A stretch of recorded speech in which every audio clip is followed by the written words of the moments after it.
저는 오롤리데이라는 브랜드를 운영하고 있는 롤리라고 합니다. 행복을 파는 브랜드라는 말이 굉장히 인상 깊었어요. 네. 어떤 의미예요?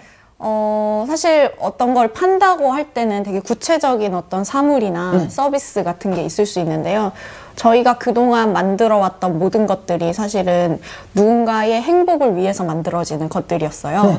그러다 보니까 누군가를 행복하게 해줄 수 있는 제품, 그리고 누군가의 행복을 찾을 수 있게 도와주는 컨텐츠라던가 이런 것들을 만들다 보니까 저희가 할 수 있는 것들이 점점 많아지다 보니까 처음에는 제조업으로 시작했는데 뭔가 그런 단어로 우리를 표현하기가 되게 제조업이나 네, 작더라고요. 왜냐하면 저희가 앞으로 해야 될 것들이 더 방대할 거고 지금도 하고 있는 것들이 훨씬 더 방대하기 때문에 그래서 우리를 표현할 수 있는 어떤 한 문장이 뭐가 있을까라고 고민하다가 행복을 파는 브랜드라는 네, 하나의 문장을 만들어냈어요. 그러면 오롤리데이는 어떤 브랜드이고 어쩌다가 브랜드를 만들게 됐나요? 한 문장으로 정리하면 행복을 파는 브랜드이고요. 원래는 제조업으로 시작을 해서 간단한 문구 제품이나 뭐 에코백 이런 걸로 제품을 만들기 시작했어요. 근데 이렇게 처음에는 그냥 단순하게 그냥 뭐 내가 잘할 수 있는 걸로 돈벌이를 해보자. 그래서 시작했던 자영업이었고요. 처음에는 지금만큼 막 이렇게 대단한 포부나 이런 게 갖고 있지는 않았었어요. 그래서 제 책에도 나오지만 저는 초심보다 현심이 훨씬 중요하다라는 말을 하고 있거든요. 그래서 사실은 초심이 없었다고 볼 수 있죠. 근데 그렇게 해서 제품을 하고 싶은 거를 하면서 계속 만들어가면서 제 활동을 하다 보니까 그러면 나는 무엇을 위해서 이 브랜드를 운영하냐에 대한 생각을 좀 많이 하게 됐고 그때 찾아낸 답이 누군가의 삶을 행복하게 만들어주는 무언가를 만들고 싶다라는 꿈이 생겼어요. 그래서 처음에는 제조업에서 이제 제품의 양을 늘려가다가 뭐 문구에서 제품의 가짓수와 양 그리고 카테고리를 늘려가기 시작했어요. 그렇게 해서 어느 정도의 그런 라이프 스타일을 아우르는 제품들을 저희가 거의 다 만들었잖아요. 한 제품이 700~800종 되다 보니까 그냥 제품만 만들어서는 안 되겠다. 뭔가 누군가한테 행복을 주기에는 설득력이 부족할 수 있겠다 해서 콘텐츠를 만들기 시작했어요. 누군가의 삶을 행복하게끔 발견해주는 역할이 저희의 역할이라고 생각하는데 그래서 뭔가 스스로 습관을 발전시키는 방법이라던가 뭔가 그런 좀 행복을 스스로 찾을 수 있는 방법에 관한 콘텐츠를 만들기 시작했고 그렇게 하다 보니까 이게 우리가 결국엔 나아가는 방향이 어떤 누군가의 삶을 행복하게 만들어 준다면 어떤 아이디어가 떠오르던 간에 우린 행동한다라는 비전이 생기게 됐죠. 처음 초심이랑 네. 지금의 현심은 어떤 네. 건가요? 초심은 그냥 단순하게 내가 잘하는 걸로 정말 그러니까 뭔가 자영업? 그냥 장사를 해봐야겠다라는 생각이었던 것 같아요. 그래서 그렇게 하다 보니까 사람들이 생각보다 저희를 더 많이 좋아해주게 되고, 저희의 메시지에 공감을 하게 되면서 위로를 받았다는 분들도 생기고, 그러다 보니까, 우리가 이게 단순히 그냥 제품을 만들고, 단순히 그렇게 해서는 안 되겠다. 좀 더 책임감을 갖고, 좀 더 누군가의 삶에 좀 깊숙이 관찰하고 그거를 좀 더 주도적으로 발전할 수 있는 방법을 우리가 계속 찾아줘야겠다라는 좀 그런 뭔가 사명감 같은 게 생겼어요. 그러다 보니까 저도 이 일을 대하는 태도 자체도 완전 많이 달라졌고 더 즐거워졌던 것 같아요. 그러면 잘하는 게 곧 좋아하는 일이잖아요. 네네. 좋아하는 일이 돈과 연결이 되면 싫어진다는 말을 하는데 그런 경험도 있으신가요? 아니요. 저는 아직까지는 오롤리데이를 9년 차 하면서 한 번도 이 일을 그만하고 싶다는 생각을 해본 적은 없어요. 그러니까 번아웃을 총 3번 겪었거든요. 사업을 하면서. 되게 큰 번아웃을 3번이나 겪었는데 그때도 답은 그만하고 싶다는 아니었던 것 같아요. 어떻게 이거를 극복하고 어떻게 다른 방법을 그러니까 피봇을 어떻게 해볼까 이런 생각을 했지 이 일 자체가 힘들다는 생각은 안 해봤던 것 같고 그래서 너무 감사해요. 사실 저는 성향 자체가 뭔가 하나를 끈덕지게 하는 것보다는 조금 되게 다양한 걸 계속 시도하고 변화하는 성격인데 이상하게 오롤리데이는 9년 차 하는데도 질리지 않더라고요. 그래서 그 이유가 뭘까 생각을 해봤는데 되게 많은 일을 하잖아요. 오롤리데이 안에서 뭔가 하나만 하는 게 아니라 제품도 되게 다양한 종류로 만들고 컨텐츠도 만들고 그리고 지금 NFT까지 진출을 하게 됐고 그러다 보니까 내가 뭐든 할 수 있는 브랜드를 만들어 놨더니 내가 정말 즐겁게 할 수 있구나 라는 생각이 들었어요. 그래서 너무 사실 즐겁게 하고 있습니다. 그러면 브랜드를 구축해 나가는 과정에 있어서 인스타그램 해킹 등 여러 가지 일들이 있었잖아요. 네. 그런 에피소드를 통해서 대표님 스스로 또 그런 브랜드 스스로 어떤 성장을 했다고 보세요? 인스타그램 같은 경우는 제가 처음부터 그 사업 초반부터 완전 유일한 마케팅 수단으로 이용을 했던 채널이에요. 마케팅 수단이라고 하기엔 좀 거창하고요. 그냥 그 저희 브랜드 소식을 전하는 어떤 수단이었는데, 그게 한 거의 5만 정도 됐을 때 그 해킹을 당했어요. 해킹을 당했는데, 총 3번 해킹을 당했어요. 찾아오고 또 뺏기고 찾아오고 뺏기고 한 3번 반복하다가, 얘는 우리랑 인연이 아닌가 보다. 그래서 그냥 새롭게 시작하자고 리프레쉬를 했죠. 그래서 새로운 계정을 만들었고, 그때 그게 지금 한 벌써 2년 이제 가까이 되네요. 그렇게 해서 지금 2년 가까이, 1년 반 정도 만에 다시 그 전에 그 팔로우 수를 거의 회복하고 있거든요. 근데 그때 느꼈던 거는 사실 그 전에 5만이라는 숫자는 그냥 단순히 숫자에 불과했던 것 같아요. 왜 그걸 느꼈냐 하면, 사실 저희의 유일한 마케팅 수단이라고 했잖아요. 그러면은 얘가 해킹을 당했을 때 저희의 매출이나 여러 가지에 영향을 미쳐야 되는데 딱히 영향이 안 미치는 거예요. 그래서 그때 좀 충격받았어요. 그럼 이 채널은 무슨 역할을 하고 있었나. 그래서 엄청 더 충격을 받고, 그렇다면은 우리가 이번에 새롭게 채널을 만든다면 다른 전략으로 정말 제대로 한번 이용을 해봐야겠다. 그렇게 시작을 하고 오픈을 하자마자 한 3개월 정도 동안 10,000명 정도가 모였거든요. 근데 저는 그 전에도 그 5만 명이 저희의 팬이라고 약간 자부를 하고 있었어요.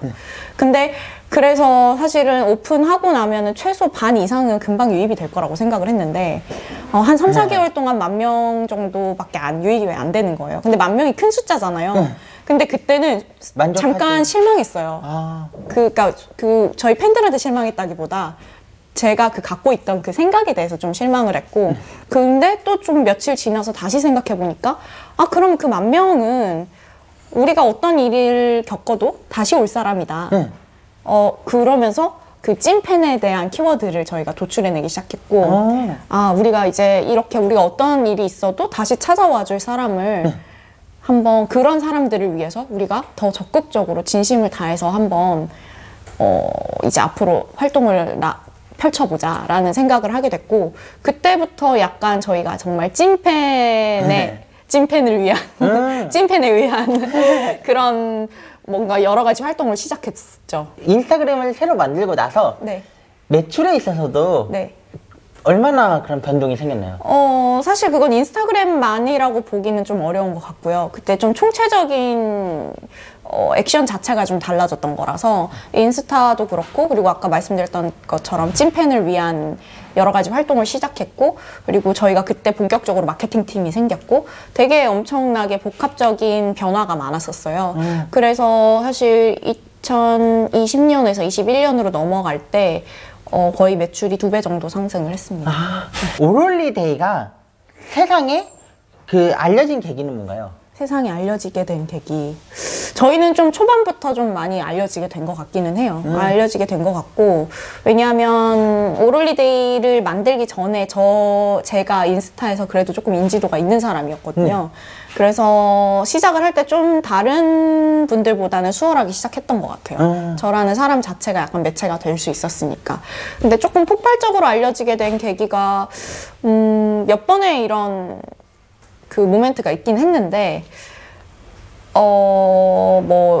첫 번째 때는 그 예전에 저희가 원남동에서 카페를 한번 했었는데, 그 카페가 되게 핫플레이스가 됐었어요. 그게 사업 한 2년 차 때였는데, 그때 한번 조금 팍 되는 계기가 있었고, 그리고 그 다음에는 뭐가 있었을까요? 저희 해킹 사건도 그랬고, 그리고 사실 그 중국 도용 사건 때 좀 더 대중한테 많이 퍼졌던 것 같고요. 저는 그때 뉴스를 봤거든요. 네, 뉴스를 은근 많이 보시더라고요. 그래서 저는 뉴스를 막 챙겨보는 타입이 아니라서 그거에 대해서 잘 그렇게까지 전파력이 있을까 생각하지 못했는데, 확실히 공중파는 공중파였다.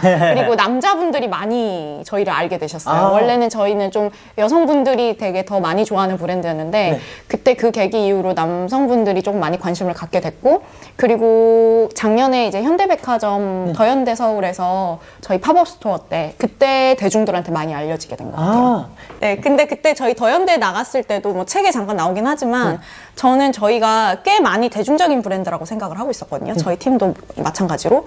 근데 가서 더현대 가서 이제 백화점이라는 곳을 저희가 처음 들어가 봤잖아요. 근데 생각보다 저희를 모르시는 분들이 훨씬 많은 거예요. 아시는 분보다 모르시는 분이 더 많았어요.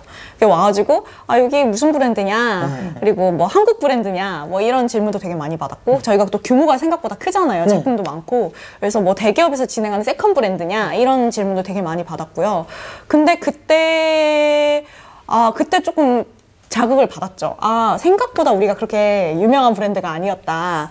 그리고 근데 그렇게 우리를 모르는 분들도 우리를 소비를 해주는구나. 그러면 앞으로 우리가 되게 대중적으로도 되게 뭐라고 해야 되나 그런 가능성이 더 크게 보였다고 해야 되나 거기서 그래서 그때 조금 생각을 많이 바꾸게 됐어요. 예전에는 뭐 백화점이나 이런 데는 우리랑 맞지 않아 라고 생각을 했었는데 그 계기로 우리가 겪어보지 못한 새로운 시장으로 나가봐도 되겠다. 되게 작은 뭐라고 해야 되나 작은 연못이 아닌 큰 바다로 나가봐야겠다라는 계기 좀 생각을 하게 된 계기였던 것 같아요. 그러면 오를리데이만의 마케팅 전략이 있나요? 저도 브랜드를 어떻게 네. 알려나가고 네. 구축해야 될지도 고민이 될 때가 있거든요. 마케팅 전략이 책에서 되게 조금 심도 깊게 다루기는 했는데요. 저는 작은 브랜드에서 할 수 있는 마케팅은 큰 브랜드에서 할 수 없는 마케팅을 하라라는 말을 하거든요.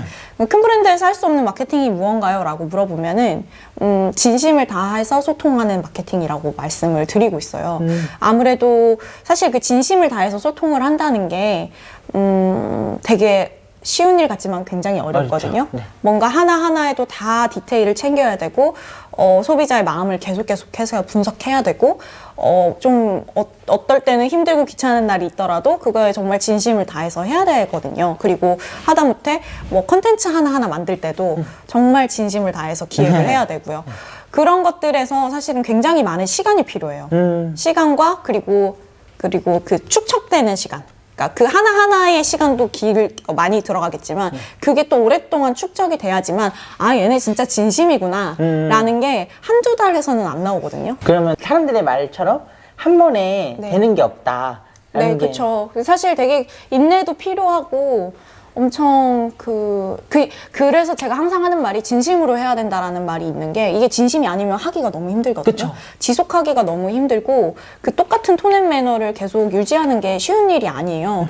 그래서 내가 이게 진심이 아니고 가식이면은 다음에 똑같이 하기가 너무 힘들다. 그래서 제가 항상 강조하는 말이 어떤 브랜드를 만들 때 정말 내 진심을 다해서 정말 나라는 사람과 혼연일체 하듯이 해야지만 지속할 수 있다라고 저는 얘기를 하고 싶어요. 왜냐하면 제가 그래도 오롤리데이 하면서 되게 많은 고난과 그런 어려움이 있었는데 그럼에도 불구하고 제가 지금까지 9년 동안 이 일을 지속할 수 있었고 이 일을 여전히 좋아하는 거는 그냥 저라는 사람 자체가 그냥 브랜드였기 때문이라고 생각하거든요. 롤리. 네, 진심을 다해서 했기 때문이라고 생각하고 그리고 저희 팀원들을 뽑을 때 그 진심을 굉장히 많이 봐요. 네, 그런 이 사람의 결이나 저랑 생각하는 그 가치관이나 이런 것들이 얼마나 일치하는지에 대해서 되게 많이 보는데 그게 저뿐만 아니라 저희 팀원들도 너무너무 진심이기 때문에 가능한 일이었다고 저는 생각을 하고 마케팅 전략이 뭐냐라고 한다면 사실 뭐 여러 가지가 있겠죠. 광고를 할 수도 있고 뭐 인스타니 뭐 유튜브니 여러 가지를 할 수 있지만 그건 저는 그냥 수단이라고 생각하거든요. 그냥 내 진심을 드러내는 수단일 뿐이지 그 핵심은 정말 나의 진심과 이 브랜드의 메시지가 아닐까라는 이야기를 해주고 싶어요. 그러면 오롤리데이뿐만 아니라 대표님의 이력도 굉장히 화려한데 네, 제가 화려한가요? 네. 네. 어떤 일들을 하셨고 오롤리데이 전에는 네. 어떤 것들을 하셨나요? 오롤리데이 전에는 그냥 제가 거의 26부터 이 사업을 시작했기 때문에 뭐 거의 뭐 그냥 회사 그냥 짧게 다니고 그냥 작은 회사 짧게 다니고 뭐 저희 남편이랑 지금 같이 하고 있는데 오롤리데이를 그 전에 오롤리데이 전에 다른 브랜드를 했었어요. 그냥 약간 뭐라고 해야 되지? 아이디어 상품을 개발하는 세상에 없는 제품을 개발하는 브랜드를 했었고 한 2년, 3년 정도 했었는데 잘 됐어요. 잘 됐고 수출도 되게 많이 했고요. 근데 뭔가 새로운 거를 맨날 개발하고 맨날 테스트해야 된다라는 게 굉장히 큰 스트레스더라고요.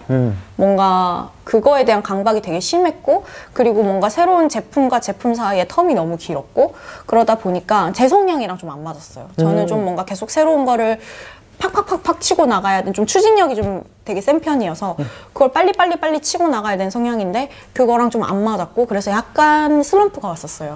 그때 그냥 내가 진짜 잘할 수 있는 거 해보자라고 시작했던 게 오롤리데이였던 거고요. 그리고 뭐 오롤리데이 하면서 카페도 운영을 했었고 그리고 뭐 빵집도 운영했었고 식당도 운영해봤고 그리고 작년까지 민미라고 자아성장 큐레이션 플랫폼 거기 스타트업에서 크리에이티브 디렉터 역할도 1년 정도 했었고요.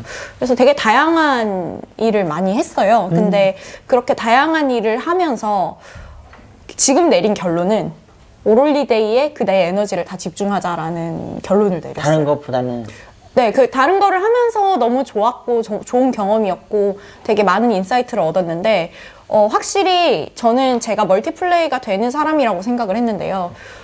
모든 걸 저는 진심으로 하려는 성향이 있다 보니까 에너지가 확실히 안 되더라고요. 그게 저라는 사람은 한 명이고 24시간은 정해져 있고 잠도 자야 되고 밥도 먹어야 되는데 그게 여러 개로 에너지를 분산한다는 것 자체가 그냥 물리적으로 불가능한 일이라고 생각이 들었어요. 제 마음과 별개로. 그래서 모든 걸 진심으로 해야 되는 사람인데 물리적으로 힘드니까 결국에는 번아웃이 오더라고요. 내 능력에 내가 못 쫓아가는 느낌 있잖아요. 에너지가.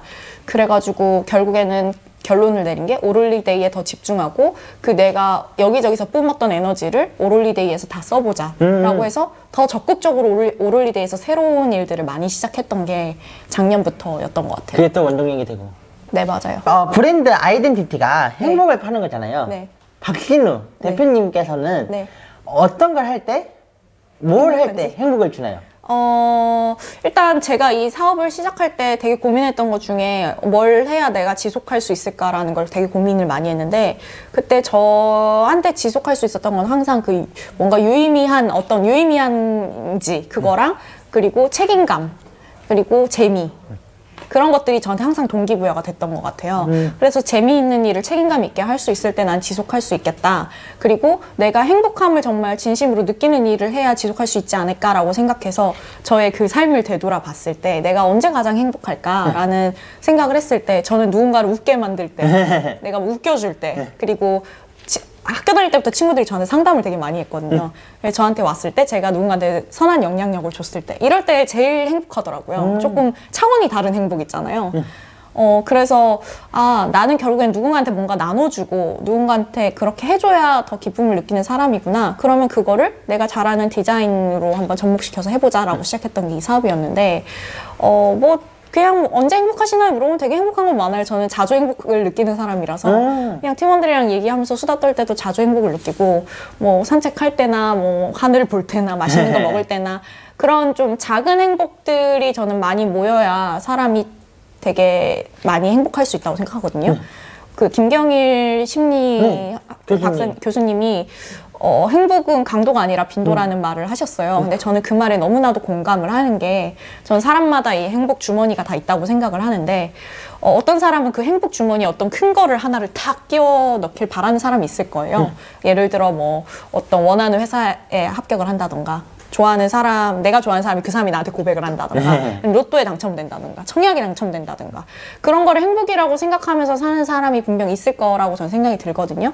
근데 그런 거를 행복이라고 생각을 하면 불행할 날이 더 많은 거죠. 그쵸. 행복하지 않을 날이 더 많은 거죠. 왜냐하면 그런 일들은 저희 인생에서 그렇게 많이 벌어지지 않으니까. 그래서 저희가 항상 강조하는 게 소확행, 그러니까 정말 작고 확실한 행복의 레시피를 만들어 가라. 그러니까 예를 들어 내가 산책을 할 때 기분이 좋아졌다 하면 산책을 자주 한다던가, 나는 회사를 퇴근하고 맥주를 먹었을 때 되게 행복해진다 하면 그 맥주를 먹는 그런 거를 나의 그냥 행복이라고 받아들이던가, 뭔가 그런 식의 나만의 행복 레시피를 만들어서 그거를 잘 행하면 자주 행복하고, 그런 사람들이 큰 행복을 바라는 사람보다 훨씬 더 많이 행복할 거라고 저는 생각을 하거든요. 그래서 그런 거를 발견할 수 있게 저희가 계속 콘텐츠를 만들고 제품을 만들고 있어요. 그래서 저희 제품 중에 원데이 원해피라는 제품이 있는데 하루에 하나씩 행복했던 거를 적는 노트가 있어요. 네, 작게 짤막하게. 그래서 그런 것들이 이제 한 권을 채웠을 때 나만의 이제 행복 레시피가 만들어지는 거예요. 그래서 뭔가 힘들고 불행한 날 그걸 펼쳐봐서, 아, 내가 이거 할 때 행복했구나. 그럼 오늘 이거를 해봐야겠다 라고 할 수 있는 뭔가를 만들 수 있는 그런 제품들을 만들고 있고, 그렇게 행복은 정말 작고 사소한 거야 라는 말을 계속 저희가 뭐 캠페인이나 이런 걸 통해서 하고 있습니다. 행복에 집중하는 이유가 무엇이고, 네. 또 대표님의 행복에 대한 생각이 궁금해요. 행복에 집중하는 이유는 결국에는 궁극적으로 사람들이 돈을 버는 행위나 어떤 결혼을 하거나 아이를 낳거나 친구를 만나거나 가족과 시간을 보내거나 모든 게 저는 행복이랑 연결이 돼 있다고 생각하거든요. 행복하기 위해서 살아가는 것 같아요, 저는. 네, 모든 일에 결국 그 뭐라고 해야 되나, 본질적인 뭔가를 찾아 올라가다 보면 그 위에 행복이 있지 않을까. 돈이나 뭐나 다. 그래서 저는 되게 원초적이고 본질적인 거에 대한 이야기를 꾸준히 하고 싶었고, 아까 말씀 잠깐 하신 것처럼 행복은 아이스크림 같아서 지금 당장 지금 당장 누리지 않으면 녹아서 없어진다고 하잖아요. 완전 그 말에 공감하고, 그렇기 때문에 조금 더, 어차피 사는 인생 사람들이 조금 더 행복하게 살았으면 좋겠다.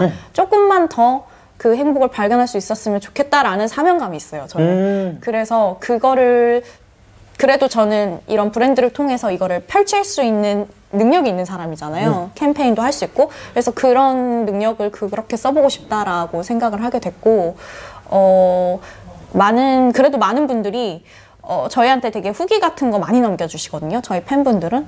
좀 되게 감동적이었던 후기가 있는데, 저희가 사실 행복이라고 하는데 행복이 굉장히 진부한 단어잖아요. 되게 어떻게 보면 되게 진부하지만, 결국에는 사람들이 그 행복을 찾아서 줬고 있고, 그 행복을 줬고 있고, 그리고 행복을 어떻게 해야 행복한지에 대해서 항상 다들 어려워하시는 것 같아요. 근데 그래서 저희가 항상 그거를 쉽고 유쾌하고 조금 깊게 풀려고 하고 있거든요. 행복이란 단어에 대해서. 근데도 아직까지는 저희 브랜드를 자세히 들여다보지 않으면 쟤는 되게 뻔하고 진부한 얘기하네 라고 생각할 수 있을 것 같아요. 근데 어떤 분이 후기에 그런 글을 남겨주셨는데, 사실 오롤리데이가 말하는 그 행복이 손에 잡히질 않았대요. 되게 진부하다고 생각했고 뻔하다고 생각을 해서 그냥 그런가 보다 하고 아무 생각이 없었는데, 본인 친언니에게 저희 제품을 선물을 받았대요. 습관을 만드는 제품이었는데, 저희는 습관 제품을 되게 많이 만들고 있는데, 습관 제품을 많이 만드는 이유 중에 하나가 사람이 주도적으로 자기의 삶을 바꿔나갈 때 크게 행복함을 느낀다고 생각을 하거든요. 그래서 그 습관을 바꾸는 그런 제품들을 만들고 있는데, 그분이 그냥 언니가 선물해주니까 써본 거예요, 그거를. 저희 제품을, 저희 가이드대로. 그렇게 해서 한 달, 두 달 썼는데 정말 신기하게 자기가 점점 행복해지더래요. 기분이 너무 좋아지고 에너지가 생기고 행복해지고, 그래서 그때 느꼈대요. 오롤리데이가 말하는 행복이 이거였구나. 얘네가 말하는 게 이렇게 뭔가 뜬구름 잡는 게 아니라 되게 구체적이고 되게 이런 행동하기만 하면은 잡을 수 있는 행복이었구나 라는 거를 느꼈다면서 저희한테 엄청의 장문의 후기를 보내주셨어요. 보람 있을 것 같아요. 네, 엄청 감동받았어요. 진짜 눈물 날 정도로 감동을 받았는데, 그때 내가 이 일을 하는 이유가 바로 이거지 라는 걸 다시 한번 느꼈었던 것 같아요. 아까 누군가를 행복하게 해줄 때 되게 큰 행복을 느낀다고 했잖아요. 그때 너무 큰 행복을 느꼈고, 저의 이 브랜드 존재 자체에 대해서 다시 한번 생각하게 됐던 것 같아요. 아까 인스타그램도 뺏겼고, 네. 처음에 중국에서 브랜드도 어떻게 보면 뺏긴 거잖아요. 네네. 저도 그 유튜브가 사라지고 뺏긴 거니까, 사라지고 나서 느꼈던 게, 유튜브가 그냥 계속 있을 줄 알았는데, 없어지니까 그거에 대한 소중함도 그쵸. 깨달았거든요. 대표님도 그랬을 것 같아요. 당연하죠. 당연하게 너무 소중했고, 그렇게 나서 사실 소잃고 외양간 고친 격인데, 그때 제가 그 중국 도용 사건이 막 뉴스에 방영되고 막 엄청 그랬을 때 지인분들한테 연락을 엄청 많이 받았어요. 괜찮냐고, 힘내라고. 근데 솔직히 말해서 제가 그렇게까지 힘들지 않았거든요. 그래요? 네, 그래서 그때 제가 저에 대해서 다시 한번 또 좀 다시 한번 알게 됐던 것 같아요. 제가 그동안 사업을 하면서 돌이켜 봤을 때 남들이 되게 걱정했던 큰 사건에 되게 초연했던 것 같아요. 근데 어떤 부분에서 제가 힘들지 않았다는 건 거짓말이고, 근데 그럼에도 불구하고 사업할 때 제일 힘들었던 거를 떠올려 보면은 뭔가 팀원들이랑 뭔가 오해가 생겼거나 아니면 어떤 관계에서 뭔가 그런 문제가 생겼을 때 였었던 것 같아요. 그때가 제일 힘들었고 번아웃도 왔고 그랬던 것 같은데, 그래서 제가 팀원들 뽑을 때 진심으로 최선을 다해서 채용에 신경을 쓰는 거고, 지금은 사실 저희 너무 평화롭거든요, 사무실이. 그래서 너무 기쁘게 힘들지 않게 너무 즐겁게 일을 하고 있고, 그때 그 중국 사건 터졌을 때도 저희 팀원들이 다 같이 너무 같이 막 이렇게 어떻게든 다시 해결점을 찾아보자 으쌰으쌰 하니까 해결점이 있잖아요, 사실. 소송해서 이기면 되는 거잖아요. 그러니까 되게 생각보다 그렇게 데미지가 크지 않았다. 그리고 지금은 완전히 해결된 거예요? 아니요. 지금 아직 소송도 제대로 못 들어갔어요. 저희가 스케일이 너무 커가지고 피해 액수랑 그게 너무 커서 자료 준비만 8개월 했고요. 그리고 지금 자료를 준비를 하면서 소송을 거는 과정에서도 걔네가 계속 등록을 하고 있어요. 저희가 신제품이 계속 나오잖아요. 네. 그 신제품을 계속 등록을 하고 있어요. 와. 그래서 지금 거의 뭐 하고 또 하고 계속 이런 상황이어가지고 조금 힘든 상황이기는 해요. 힘든 상황이긴 한데, 근데 그거에 제가 온 에너지를 쏟고 스트레스를 받으면 앞으로 나아갈 수가 없잖아요. 그래서 저는 앞으로 나아가는 쪽에 더 에너지를 쏟기로 저희 대표님이 행복했으면 결심을 좋겠어요. 했습니다. 감사합니다. 행복해요. 네. 그러면 지금의 네. 오롤리데이는 대표님 생각에 몇 % 정도 완성된 브랜드라고 생각하세요? 저는 사실 제 책의 마지막에 적은 글이 있는데, 제가 책에 저희 회사를 그 배에 비유하면서 설명을 했잖아요. 네.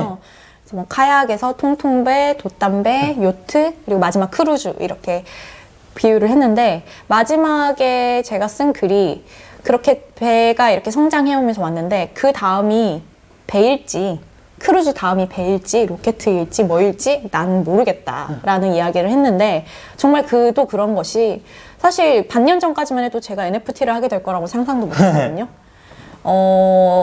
그러다 보니까 사실 저희는 팀과 미션, 비전, 팀이 정말 중요하지 어떤 큰 종착지를 정해놓고 가는 팀이 아니다 보니까 사실 지금 몇 프로라는 게 100%가 있어야 몇 프로가 잡히잖아요. 100%가 없기 때문에 말하기가 되게 어려운 것 같아요. 지금이 10%일 수도 있겠다라는 생각도 들어요. 아니면 100%일 수도 있겠다. 아니죠. 100%면 안 되죠. 그럼 끝난 거죠. 왜냐면 그것도 더 100%보다 1000%도 있고. 그럴 수도 있죠. 맞아요. 그래서 사실 지금 저희가 앞으로 나아갈 길에 대해서 저희가 뭔가 결론을 짓고 있지 않고 그렇기 때문에 되게 재밌다라는 이야기를 하고 싶고, NFT에 들어간 것도 사실 뭐 NFT가 요즘 유행이래, 요즘 꼭 해야 되는 거래라고 해서 들어간 게 아니라, 사실 전 작년에 되게 고민이 많았던 게, 저희는 제조업을 하고 있고 그리고 컨텐츠도 만들고 있는데 내가 과연 하고 싶은 게 제조업에서 짱일까? 아닌 거예요. 그리고 결국엔 제조업은 어떤 물리적인 한계가 분명히 존재해요. 왜냐하면 제품을 재고를 계속 만들어야 되고, 그러면 결국 땅이 계속 필요하고, 그럼 그 땅과 그런 비용적인 부분도 결국 맞닿아 있고, 사람들도 계속 채용해야 되고, 이런 부분이 있다 보니까 결국에는 앞으로의 미래 산업에서 이렇게 산업이 계속 커져서는 우리가 오랫동안 지속할 수 있을까라는 고민을 좀 하게 됐어요. 제조업은 제조업대로 가되 그 다음에 어떤 넥스트가 있어야겠다라고 생각을 했었는데 그게 잘 좀 안 풀리고 있었거든요. 근데 그때 이제 메타버스랑 NFT의 눈을 제가 뜨게 됐고, 사실 메타버스라는 거는 공간에 제약이 없죠. 유한하지 않잖아요. 공간이 무한하잖아요. 최근에 어떤 분이 물어봤어요. 저희 NFT 프로젝트 이름이 해피어타운인데 해피어타운을 한마디로 정의해 봐라라고 했는데 제가 행복의 무한확장이라고 했거든요. 근데 제가 하고 싶은 건 결국은 이 행복의 가치관을 확장시키는 건데 아무래도 이 현실 세계에서 확장하는 데는 분명히 한계가 존재하고 제약이 필요한데 그거를 무한으로 확장하는 데 있어서 메타버스라는 곳은 저희한테는 너무 날개를 달아준 거죠. 그래서 제가 생각하는 그 해피어에 대한 가치관은 너무 커요. 뭐 실버타운도 만들고 싶고요. 그리고 막 놀이동산도 만들고 싶고요. 뭐 여러 가지를 만들고 싶은데 그걸 사실 현실 세계에서 달성하기가 그리 쉬운 일은 아니잖아요. 다 돈과 연계된 거기 때문에. 그렇다면은 우리가 그 가치관을 어떻게 퍼뜨릴 수 있을까라고 고민을 할 때 메타버스에 눈을 뜨게 됐어요. 그러면 메타버스도 코로나 때문에 네. 더 생겨났잖아요. 네네. 코로나로 인해서 오를리데이에 있어서 변화된 점이 있나요? 코로나로 인해서 변화된 점, 네. 아마 코로나가 생기지 않았으면 저희는 지금 이렇게 빠르게 컨텐츠나 메타버스 쪽으로 생각을 빠르게 전환하진 않았을 것 같아요. 언젠가는 했겠지만, 제조업에 더 집중을 했을 것 같고, 왜냐하면 근데 그때 제조업이 한풀 꺾이는 시기가 있었거든요. 그러면서, 언젠가는 이런 일이 또 생길 수도 있을 거고, 그렇다면 우리의 가치를 어떻게 더 높여볼까? 그리고 우리의 그런 내면적인 메시지나 브랜드 아이덴티티에 조금 더 집중하는 그 시간을 가질 수 있었어요. 약간 주춤할 때. 그러면서 좀 지금 와서 생각해보니까 코로나 덕분에 더 깊이 생각하고 빠르게 전환할 수 있었던 것 같기도 하네요. 그러면 네. 못난이 캐릭터가 네. 너무 귀여워요. 네. 여기 네. 이 캐릭터. 어쩌다가 생겨났어요? 지금은 사실 못난이가 되게 저희 마스코트가 됐고 엄청 없어서는 안 될 존재가 됐지만 처음에는 뭐 작정하고 캐릭터를 만들어야지 마스코트를 만들어야지 하고 만든 건 아니었고요. 그땐 그냥 단순한 낙서에서 시작이 됐어요. 그냥 제품에 어떤 그림을 넣고 싶은데 누구라도 보면서 따라 웃을 수 있는 그림을 그리고 싶다라고 생각해서 그린 게 이 못난이였고 생각보다 많은 분들이 되게 좋아해 주시더라고요.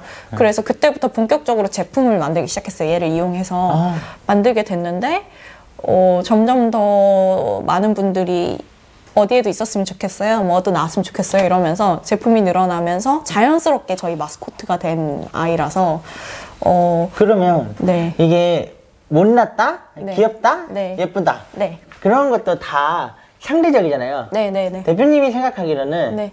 못난이의 정의는 뭐예요? 못난이는 사실 진짜 못난 사람한테 못났다고 못 하잖아요. 그거는 정말 상처 마상 주는 거고 그냥 정말 우리가 막 어렸을 때 할머니들이 아유 우리 못난이 귀여운 못난이 우리 내 새끼 강아지 이런 말 하는 게 정말 사랑해서 오는 말이라고 저는 생각하거든요. 너무 귀엽고 매력적이고 이런 사람한테 으유 못난이 막 이런 게 사랑 애정 어린 저는 애칭이라고 생각해요. 그래서 진짜 못난이가 못나서라기보다 너무 사랑스러워서 아껴주고 싶어서 그렇게 생긴 애칭이라고 봐주시면 되겠다고 말씀드리고 싶어요. 네. 그러면 어떻게 하면 좋아하는 것을 의미 있는 일로 만들 수 있을까요? 좋아하는 것을 의미 있는 일로 만든다. 네. 좋아하는 것을 일단 의미 있는 일로 저희가 만들 수 있었던 거는 이게 그냥 내가 좋아하는 것에서 그치지 않고 다른 이의 행복도 빌어줬기 때문에 의미 있는 일이 됐던 것 같거든요.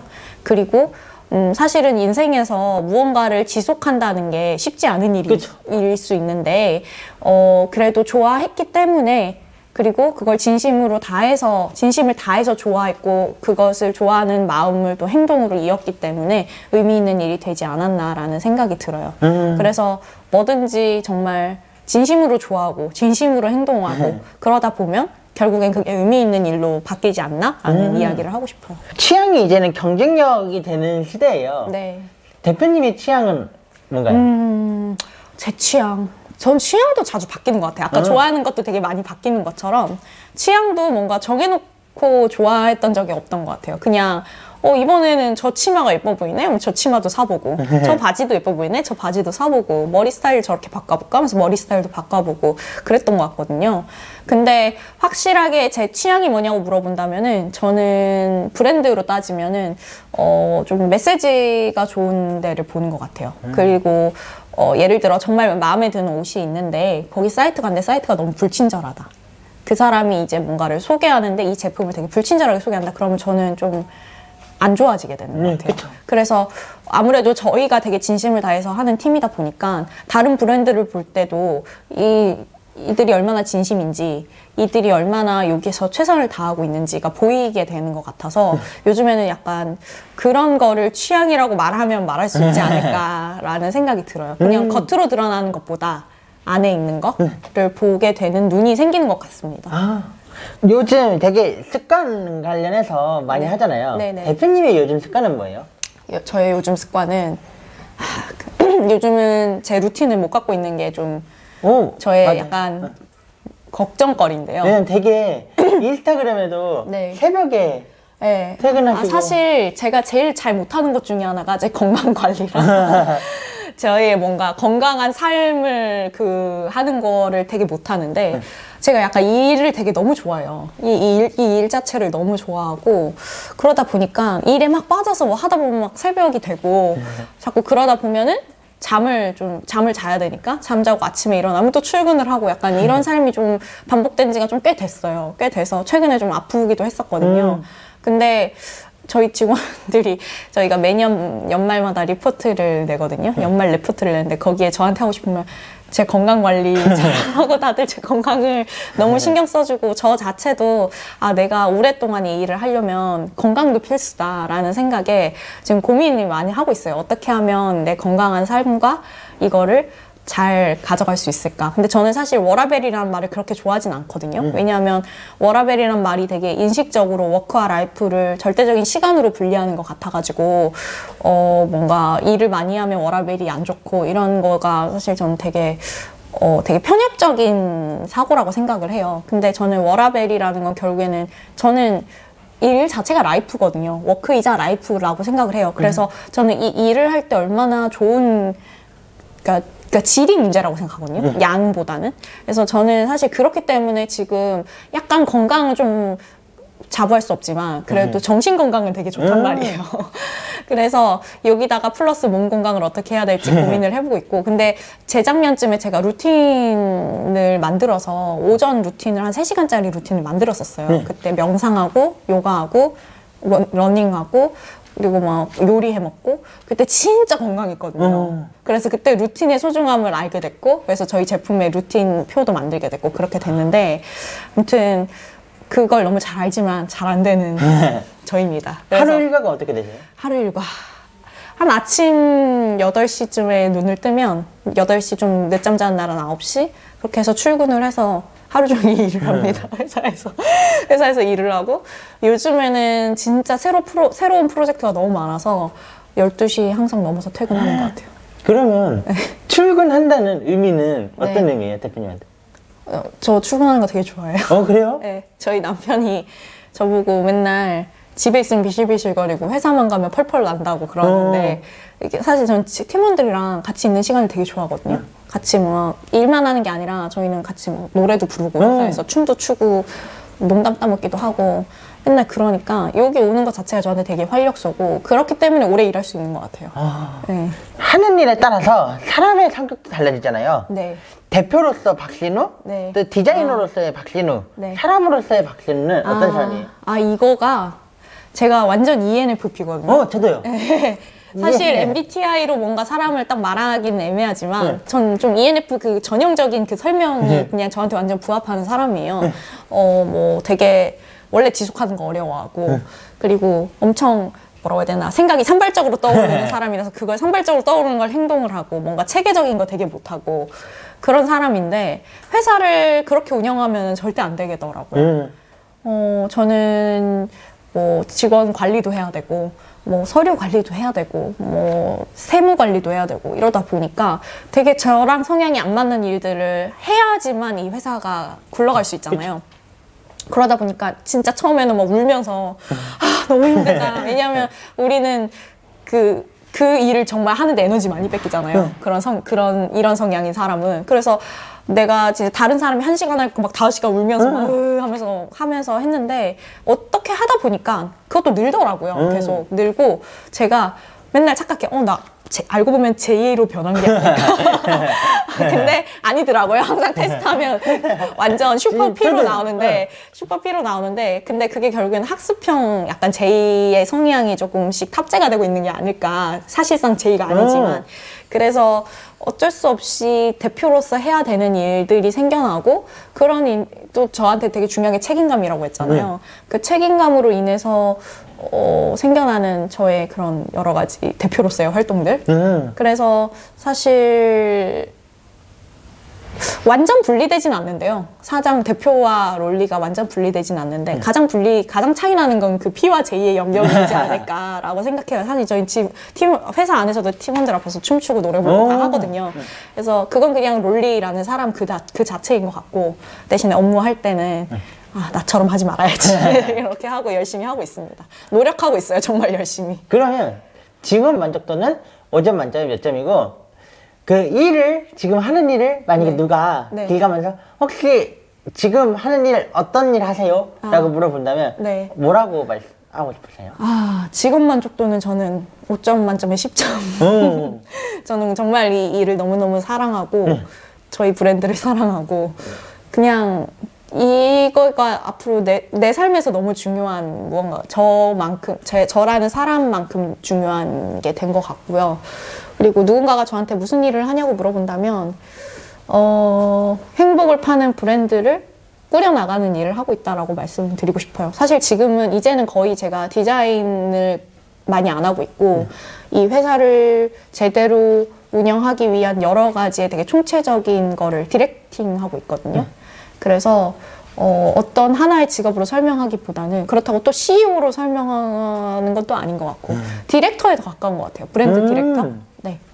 그러면 좋아하는 일도 오래 하려고 하잖아요. 네. 저는 좋아하는 일을 오래 하기 위해서는 뭔가 너무 많이 하면 안 되는 것 같더라고요. 질리니까. 대표님께서는 좋아하는 일을 오래 하기 위한 방법이 있나요? 좋아하는 일을 오래 하는 방법. 좋아하는 일을 오래 하는 방법. 저는 아까 말씀드렸던 것처럼 오롤리데이를 오래 할 수 있었던 이유 중에 하나는 오롤리데이를 어떤 한 브랜드로 규정짓지 않았기 때문인 것 같거든요. 저는 뭔가에 규정당하는 걸 되게 안 좋아해요. 안 좋아하고 내가 뭔가 아이디어가 생기면 뭐든지 할 수 있는 사람이어야 되는데 사실 오롤리데이를 그냥 문구 브랜드라고 제가 표현을 했으면 아마 지금까지 못했을 것 같아요. 근데 오롤리데이를 문구 브랜드가 아닌 행복을 파는 브랜드라고 규정을 짓는 순간 더 날개가 달린 느낌이었거든요. 사실 행복을 파는 브랜드라고 하면 집을 팔아도 되잖아요. 제가 집을 만들어서 팔아도 되고 자동차를 팔아도 되고 누군가의 행복은 너무 다양할 테니까 그래서 그때부터 저는 더 훨씬 재미있게 일을 할 수 있었다. 그래서 일단은 좋아하는 일을 오래 할 수 있으려면 본인이 어떤 성향인지 잘 파악해야 되는 것 같아요. 저는 제가 똑같은 일을 반복하지 못하는 성향인 걸 너무 잘 알기 때문에 브랜드를 그 틀에 가두지 않으려고 했고 그 해답을 찾은 것 같습니다. 네. 그러면 새로운 브랜드를 만들어 나가는 사람들에게 하고 싶은 말이 혹시 있나요? 사실 그 새로운 브랜드를 만들 때 많은 분들이 그냥 유행을 쫓아가서 브랜드를 만드시는 분들도 있고 그리고 내가 진짜 뭘 좋아하고 뭘 지속할 수 있을지에 대해서 깊이 고민을 안 하시고 시작하시는 분들도 되게 많다고 저는 생각해요. 근데 뭐 어떤 분들은 그냥 돈을 버는 목적일 수도 있고 어떤 사업을 한다는 것 자체가 그게 나쁜 건 아니거든요. 근데 돈을 버는 게 나를 계속 지속할 수 있게 만드는 어떤 하나의 되게 큰 동기부여라면 저는 그것도 괜찮다고 생각을 해요. 근데 사람마다 각자가 동기부여 되는 포인트도 다 다르고 행복을 느낄 수 있는 포인트도 다르고 지속을 하게끔 하는 여러 가지의 그 요소들이 다 다르다고 생각을 하거든요. 저한테 있어서는 아까 뭐 재미도 있었고 그 다음에 책임감도 있었고 뭐 유의미함 이런 것들이 있었잖아요. 사람마다 그 키워드가 다 다를 거라고 생각하는데 브랜드를 시작하기 전에 그 키워드를 꼭 한번 좀 고민을 해보셨으면 좋겠다라는 생각이 들어요. 결국엔 브랜드는 반짝하고 사라지는 게 아니라 지속할수록 빛이 나는 거라고 생각을 하거든요. 그렇기 때문에 내가 어떤 거가 있어야 나는 지속할 수 있는지, 어떤 걸 해야 내가 정말 즐겁게 할 수 있을지. 왜냐하면 사실 이 사업을 한다는 것 자체가 고난의 연속입니다, 여러분. 네. 고난의 연속이고 생각지도 않은 어려움이 너무 많이 생겨요. 그러니까 그 생각지도 않은 어려움을 극복해 나가려면 정말 내가 좋아하는 일이어야 되고 내가 지속할 수 있는 힘이 있는 사람이어야 되거든요. 그렇기 때문에 그런 부분에 대해서 꼭 깊이 관찰을 하시고 본인에 대해서 고찰을 해주셨으면 훨씬 앞으로 나아가는 데 있어서 그 지금 하는 생각 자체가 되게 큰 원동력이 될 거라고 저는 생각이 들어요. 네. 그럼 마지막으로 미래의 행복을 위해 지금을 살아가는 네. 수많은 사람들에게 한 말씀 해주세요. 다들 너무 고생이 많으십니다. 다들 너무 고생이 많으신데 사실 미래의 행복을 위해 살지 말라는 이야기도 해보고 싶어요. 근데 한동안 그 언론에서 욜로라는 말이 굉장히 많이 유행을 했는데요. 저는 별로 안 좋았어요, 그게. 네, 욜로라는 말이 결국에는 한 번인 인생 제대로 좀 즐겁게 살자라는 뜻인데 그게 우리나라에서 약간 미래 생각하지 말고 그냥 지금 즐겨라. 약간 이런 느낌이 돼버려가지고 저는 그게 좀 불편했어요. 왜냐하면 사실 저는 지금의 행복에 있어서 어느 정도 미래에 대한 책임감이 있어야 된다고 생각을 하거든요. 왜냐하면 결국엔 미래에 살아갈 게 현재의 나기 때문에 현재의 나가 또 그때는 현재가 되잖아요. 그 미래가. 그때 가서 후회와 이런 거를 하지 않게 지금 현재에 집중하는 건 너무 좋고 즐거운 건 너무 좋지만 미래도 항상 같이 염두에 두셨으면 좋겠고 그래서 제가 생각하는 건 소확행. 날마다 일어나는 작은 일들에 되게 집중하고 그거에 대해서 행복을 느끼다 보면은 그런 것들로 채워가면서 또 나의 행동은 돈을 버는 행위라던가 이런 거는 미래를 위해서 할 수 있는 거잖아요. 네, 그래서 그런 밸런스를 잘 찾아가셨으면 좋겠다라는 이야기 하고 싶고 저도 저의 건강을 잘 지키면서 오랫동안 지속해 보도록 하겠습니다. 응원합니다. 네, 고맙습니다. 감사합니다. 고맙습니다.